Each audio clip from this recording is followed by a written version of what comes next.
Good afternoon, delegates and guests. Again, I want to thank you for all you do for your students and colleagues. Because of your leadership and dedication to our profession and our shared values, we have been able to protect and strengthen public education over the course of this year. We reaffirmed our commitment that our public schools should be places where our students feel safe and accepted, and where they have access to the resource and support they need to succeed, regardless of their race, creed, economic status, or how they identify. As we close out this year, we reflect on the fact that we saw both forward movements on public education policy, as well as some aggressive attacks on your rights as educators and citizens. Our reflection further indicates that there are reasons to celebrate, as we were successful in making major gains in the budget bill and we prevented some harmful legislation from moving forward. However, this is Ohio, and the recent budget isn't without its challenges. We must continue our advocacy because our fight is not nearly finished. So, without any further ado, let's dive in to the legislative update. Okay, in your supplemental materials, something like this, you'll find a comprehensive document that highlights OEA's legislative successes and the education bills that OEA is actively working on and tracking before the Ohio General Assembly. Let me be clear, OEA would not be able to do the things we have done in this General Assembly if not for the bipartisan group of pro-public education and pro-labor legislators in the Ohio House in particular. This coalition has helped us secure the gains from the state budget and prevent some pretty bad things from moving forward in the legislature.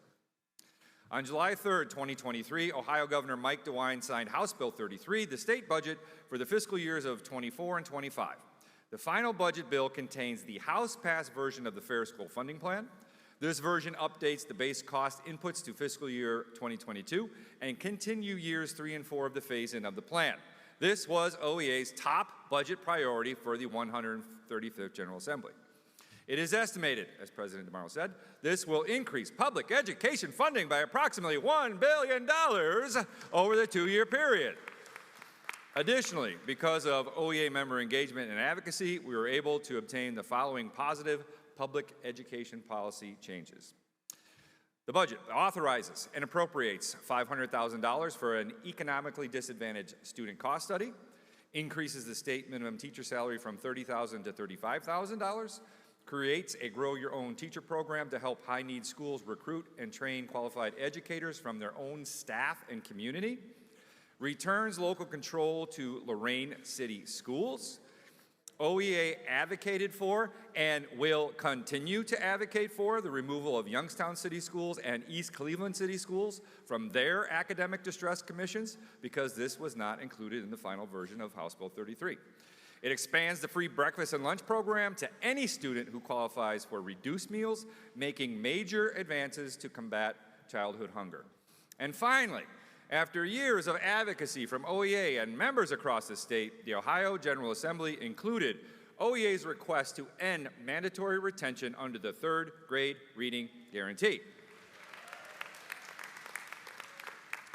Parents and educators, not standardized test scores, will now determine whether a student should be retained or promoted under the program. Also, the Act provides for additional supports for students that need to reach grade level. I would be remiss not to mention that while the state budget contained many positive changes, the Ohio Senate was able to include provisions that OEA vocally opposed throughout the budget process, namely Senate Bill 1 and voucher expansion. Senate Bill 1 limits the role of the State Board of Education by shifting most of its powers and duties to a new cabinet agency called the Department of Education and Workforce, known as DEW. As previously stated in our testimony against Senate Bill 1 and our testimony on House Bill 33, OEA has concerns about the continued involvement of educators and citizens of Ohio in the rule, standards, and curriculum development process that previously was conducted by the State Board of Education. OEA will continue to engage the Governor's Office, Director Dakin, and the Deputy Directors at DEW to ensure that the input of all educators, parents, concerned citizens, and stakeholders are included when the department develops or amends rules and policies that impact public schools, educators, and students. Unfortunately, the budget brought about the expansion of the income-based Ed Choice Voucher Program to universal eligibility for K through 12 students whose families are at or below 450% of poverty. For context, this means a family of 4 making $135,000 a year qualifies for an Ed Choice voucher. This means a $6,165 voucher for K through 8 students and an $8,407 voucher for students in grades 9 through 12. It also provides reduced prorated voucher amounts for families making over 450% of poverty. This is the largest expansion of private school vouchers in Ohio's history. Now, all K through 12 students are eligible for a voucher to pay towards private school tuition in participating private schools, regardless of family income or quality of their local public school. Senate President Matt Huffman, now you can boo, David. Yeah. Senate President Matt Huffman's desire to pour more state funding into private schools will not stop with this expansion. After the budget passed, he has indicated he plans to pursue funding support for the creation or expansion of private school facilities to increase private options outside of urban counties. We must not let this happen. We know too well that dollars going into the private school voucher system will have a downstream impact on funding available for public schools. This is why OEA and other stakeholders are working on legislation to increase academic and fiscal accountability for private schools that accept vouchers. This will be highlighted later in our recommendations to amend OEA's legislative policies. Since the General Assembly returned from its summer recess after passing the state budget, there has been little action, with many of the House and Senate sessions and committee hearings being canceled. However, that does not mean that some of OEA's top watch bills have not moved. In fact, right now, because of the gerrymandered Senate, public sector collective bargaining rights are under attack in the Ohio General Assembly, despite popular support for workers' rights. So, Senate Bill 83, called the Higher Ed Destruction Act. It will make it difficult to attract and retain high-quality faculty and will drive students away from Ohio's institution of higher education. Senate Bill 83 will harm the economic future of our state. The bill will undermine academic freedom, silence the voices of university employees, drives wedges of distrust between students and faculty, and impose burdensome government mandates on Ohio's colleges and universities. Senate Bill 83 remains very, very unpopular. Tens of thousands of students, educators, parents, and concerned citizens have voiced their opposition to the bill via testimony and emails and calls to their legislator. Recall that Senate Bill 83 passed the Senate in May. Because of this pressure, Senate Bill 83 is on its 11th version in the House Higher Education Committee, which is where we seek to kill the bill. So what does the current version of substitute Senate Bill 83 contain? The original version of the bill prohibited faculty and other employees from striking. In the current version, that language has been removed. While this is welcome news, the bill retains language that is anti-labor, that prohibits higher education faculty unions from bargaining on evaluations, tenure, and retrenchment policies. Other concerns include post-tenure review. This would effectively end meaningful tenure in Ohio. Ohio institutions would struggle to keep and attract quality faculty. This becomes law. Academic freedom. This ambiguity leaves faculty open to frivolous complaints. The legislature would avoid creating laws that dictate the way faculty members must run their classrooms. Such prescriptive language will stifle the honest conversations that are essential for quality education. Faculty evaluations. Colleges and universities already have created effective and implemented systems of faculty evaluations. This is a big government attempt to micromanage what institutions already have figured out for themselves. Public posting of syllabi and instructor information. The requirements in this bill to post online the instructor's course schedule, contact information, as well as detailed calendar of course topics cannot possibly be well-intentioned. This mandate will expose faculty to harassment by off-campus trolls invite disruptions of classes on days when certain topics are being discussed, and could even pose a threat to the physical safety of faculty and students. We must continue to stand in solidarity with our sisters and brothers in higher education and demand that the General Assembly reject Senate Bill 83. I encourage you to call your members of the Ohio House and urge them to oppose Senate Bill 83. We cannot let Senate Bill 83 pass. If it does, it opens the door to further attacks on all of our collective bargaining rights. We have also seen continued attempts to wage culture war in public schools via anti-LGBTQ+ bills like House Bill 6, the trans sports ban, which was added to House Bill 68, a bill banning gender transition services for minors, and House Bill 8, the Parents' Bill of Rights bill, which imposes state interference in the relationships between educators and parents and potentially setting up educators and districts for Title IX violations, both of which passed the Ohio House earlier this year. House Bill 68 is currently being considered by the Senate Government Oversight Committee. Another bill in the same vein of these culture war bills is House Bill 183, the trans bathroom ban. OEA opposes House Bill 183, which would require public and chartered non-public schools, educational service centers, and institutions of higher education to designate specified facilities for the exclusive use of students of either the male biological sex or the female biological sex. We must oppose any discriminatory practices based on gender identity and/or sexual orientation. House Bill 183 needlessly inserts state government into the use of bathrooms in local school districts and charter schools. Instead of bathroom bills that do not increase student safety, OEA recommends the Ohio General Assembly exert more focus on the actual school facility needs and construction funding challenges faced by Ohio's public schools and local taxpayers. Another culture war bill is House Bill 214, which would require school districts and charter schools to adopt a policy setting forth expectations and standards for all professional staff members related to specific beliefs, affiliations, ideals, or principles concerning political movements, ideology, or social action. Basically, they think educators are indoctrinating students. Needless to say, OEA is opposed to House Bill 214 and has concerns about the bill's impact with the Professional Code of Conduct. This is another example of certain legislators coming up with a solution to a problem that doesn't exist. I would wager every single one of you in your districts has a board policy that covers this. My colleague, President Kristen Crombie-Stodig from the Capital District said, if educators are indoctrinating students, wouldn't we indoctrinate them to bring a pencil to class? Or stay off their cell phones, or come to class on time? Unfortunately, on November 15th, the Ohio House passed the bill with a vote of 64-30.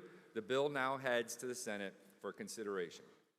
But our challenges do not only extend to culture war bills in the Ohio House. Over in the Senate, there are attempts to deregulate and deprofessionalize public education.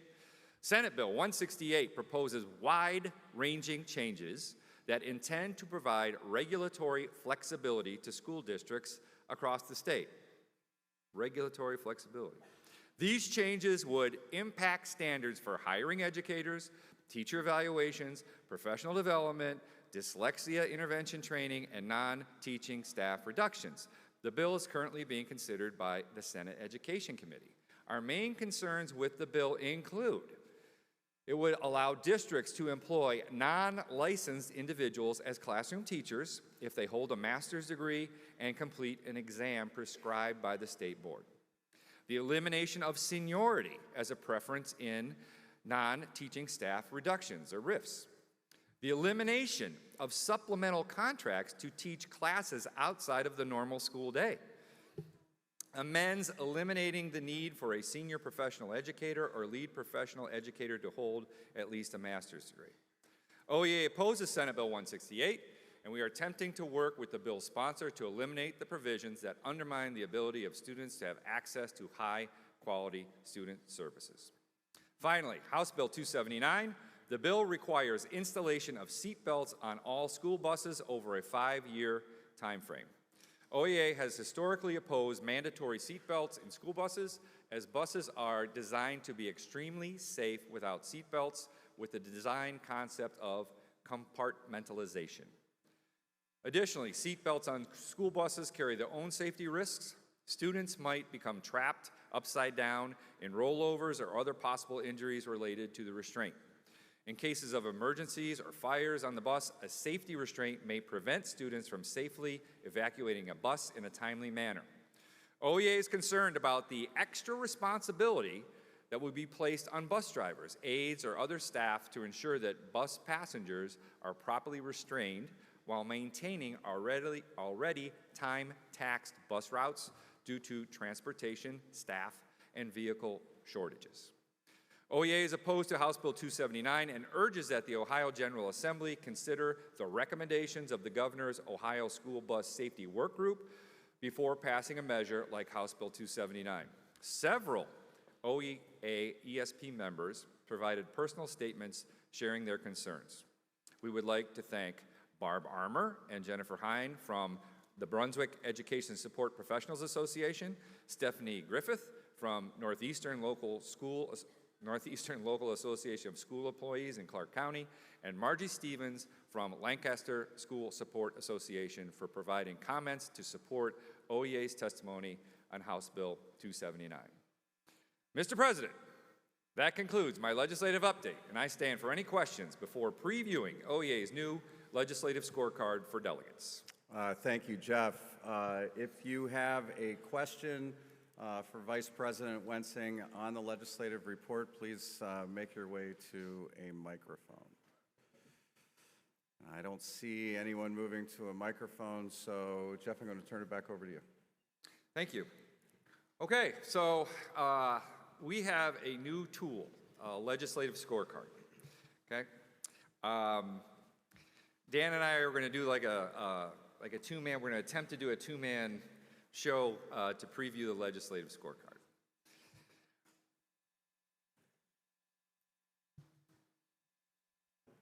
Dan, let me know when you're up and running, and I'll continue. Jeff, we're good. You are up.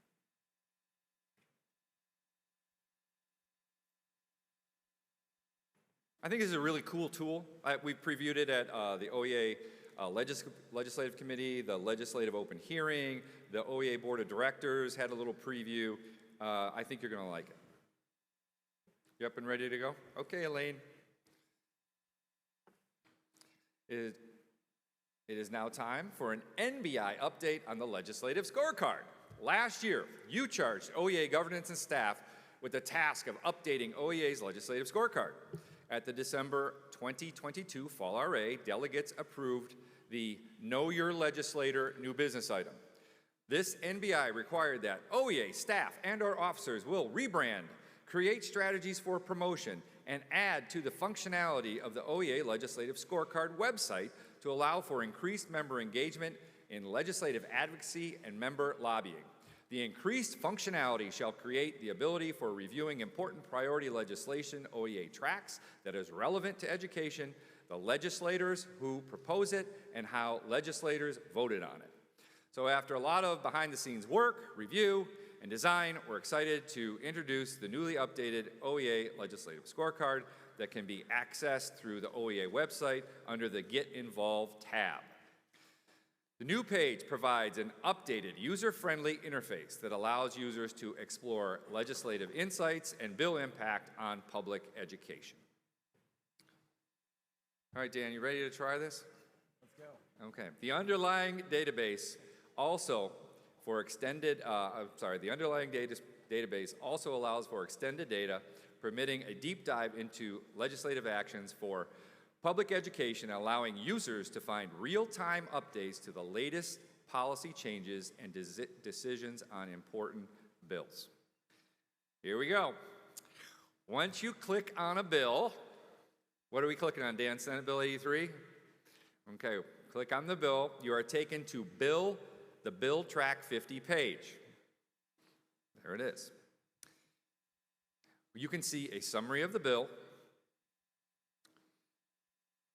the bill text, there it is, actions related to the bill status. This would include any amendments, votes taken on the bill,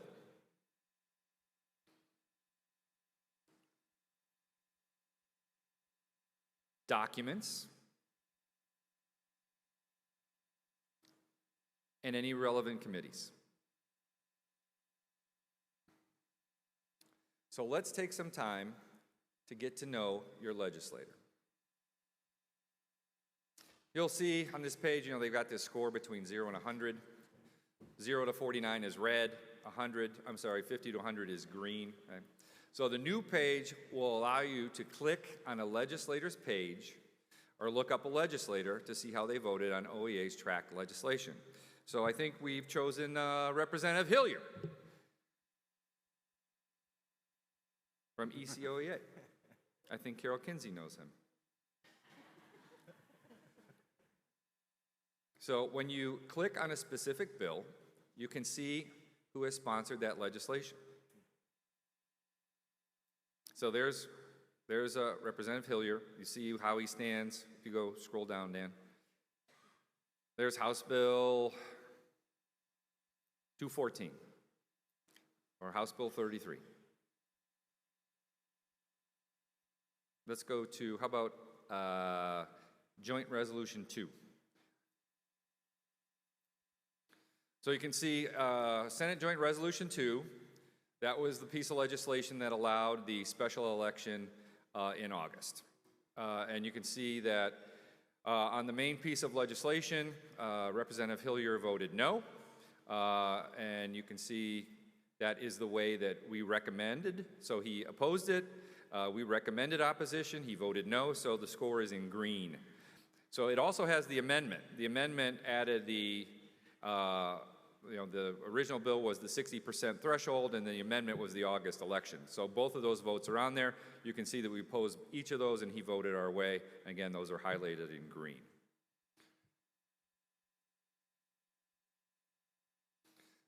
So you can go to View All Vote Activity.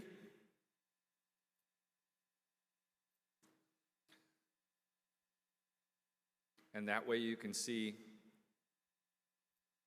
how he's voted. You can see all the details for this certain legislator in Bill Track 50. You can see what he's sponsored or co-sponsored.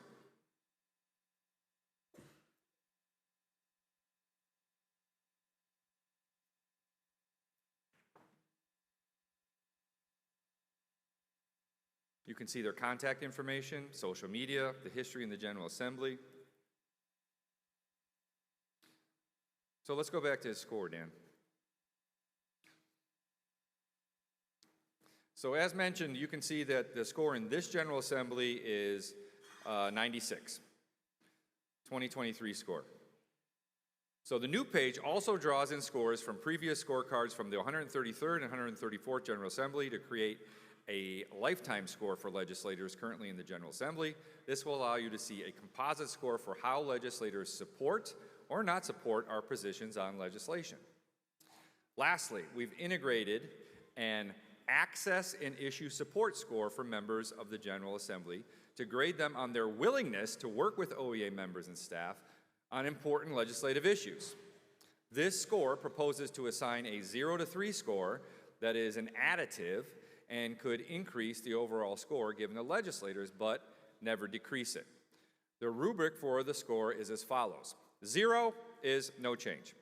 A 1, legislator means a legislator is accessible, they're an endorsed candidate, they attend OEA events, they meet with our members on lobby day, they're accessible to our staff and officers. A score of 2, that means they're supportive of our key issues, they supported our amendments, or they drafted amendments, they stalled bills in committee, things of that nature. And a score of 3 means they are a champion of our key issues, they're a driving force behind advancing key legislative priorities. So in closing, we're excited to continue our efforts to promote this page through our President's communication, via OEA social media, OEA's podcast with staff and member leaders, and via the Ohio Schools Magazine. We hope this update will allow members to make informed decisions when advocating for public education policies. The ease of access and user-friendly systems should also help OEA members encourage their colleagues in advocacy and to allow members to be prepared to effectively advocate by deepening their understanding of the legislative landscape in Ohio.